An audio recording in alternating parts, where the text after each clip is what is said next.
কাকু, তুমি কি করছো এখানে? এতক্ষণ থেকে দাঁড়িয়ে আছো, আমি তোমাকে দেখছি। তো তুমি কি কোথায় যাবে কাকু এখন? এই তো রে বাবা, আমি তো যাবো একটু বহরমপুর। তো গাড়ির জন্য দাঁড়িয়ে আছি। তো গাড়িটা যে কখন আসবে, আমি ফার্স্ট যাচ্ছি এখান থেকে। তুই কি জানিস? হ্যাঁ কাকু, আমি জানি যে বাসটা ঠিক 9:30টায় আসে, কিন্তু কেন যে আজকে দেরি করছে? টাইম তো হয়ে গেছে। তো কাকু, কি যে করবো তো কিছু বুঝতেই পারছি না। ও আচ্ছা, তাই?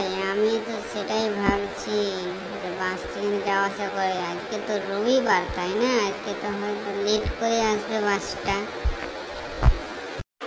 ওহ কাকু, আমি তো ভুলেই গেছিলাম যে আজকে রবিবার। হ্যাঁ, রবিবার বাসটা লেট করেই আসে, 1 ঘন্টা লেট করে, 10:30 অবধি।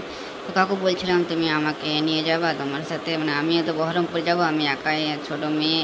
তো আমাকে একটু অসুবিধা হবে, ওখানে আমার মামার বাড়ি আছে, তো আমিও যাব। আচ্ছা আচ্ছা, ঠিক আছে, বেশ, চল একসাথে আমরা দুজনে যাবো। তো এখন একটু গল্প করি, তারপর বাস আসা অবধি। ঠিক আছে কাকু, থ্যাংক ইউ আমাকে নিয়ে যাওয়ার জন্য।